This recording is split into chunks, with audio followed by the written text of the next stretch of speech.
Assalamualaikum warahmatullahi wabarakatuh. Perkenalkan, nama saya Putri Nabila.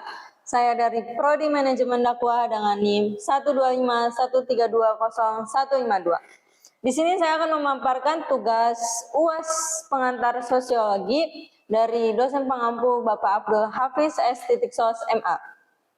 Sebelum dimulai, saya punya pantun nih. Makan nasi lauknya ikan, belinya di pasar pagi. Presentasi ini akan saya suguhkan, mohon didengar, jangan sampai ditinggal pergi. Oke, jadi masalah sosial dan gerakan sosial.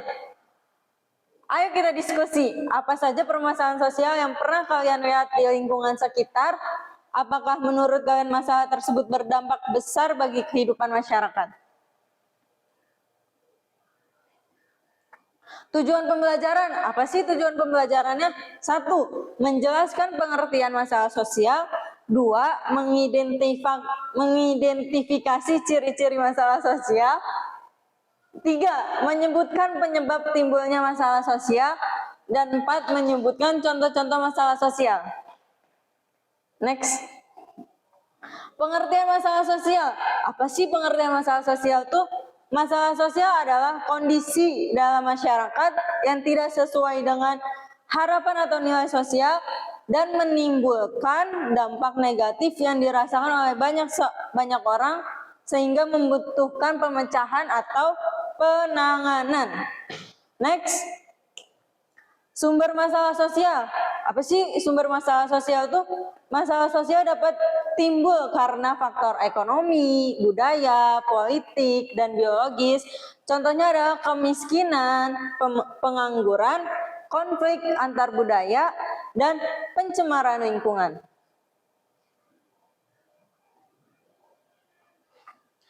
Kriteria masalah sosial. Suatu kondisi bisa disebut masalah sosial bila membahayakan kehidupan masyarakat, melanggar norma umum, menimbulkan penderitaan, dan menuntut adanya tindakan sosial untuk mengatasinya. Ciri-ciri masalah sosial. Nah, di sini tuh masalah sosial ada ciri-cirinya.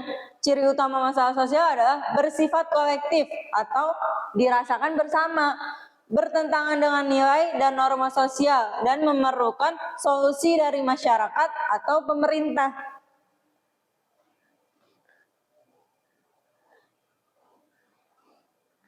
Nah, yang kedua tuh ada gerakan sosial.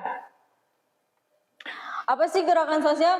Gerakan sosial adalah upaya kolektif, terorganisir, dan berkelanjutan oleh sekelompok orang untuk mempromosikan atau menentang perubahan dalam tatanan sosial. Gerakan adalah respon terhadap ketidakpuasan terhadap status quo dan masalah sosial.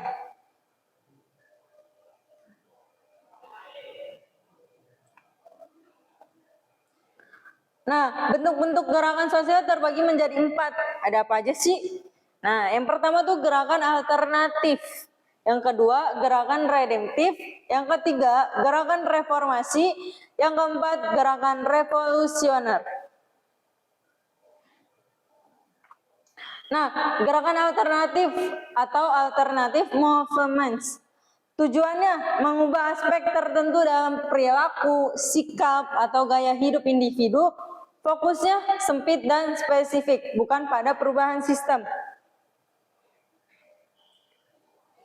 Nah, gerakan redemptif atau disebut dengan redemptive movements.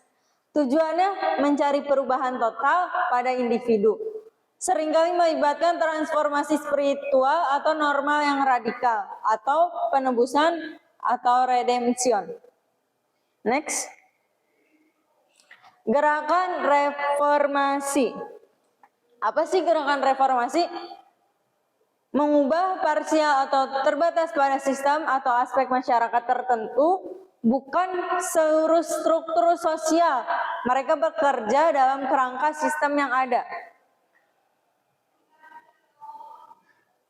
Nah, gerakan revolusioner atau revolutionary movements mencari perubahan total, cepat, dan mendasar pada seluruh struktur masyarakat, termasuk sistem politik, ekonomi, dan Stratifikasi sosial.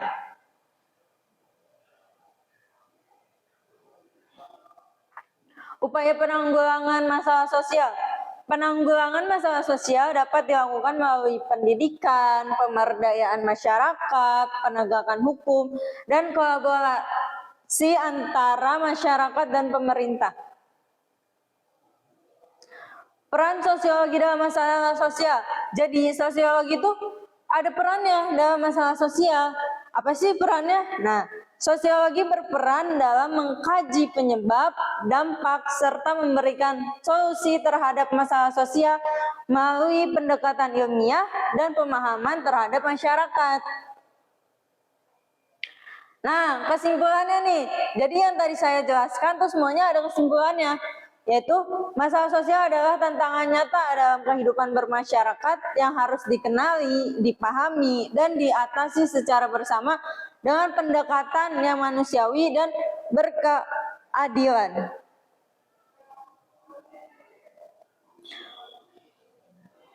Udah. Cukup sekian presentasi dari saya.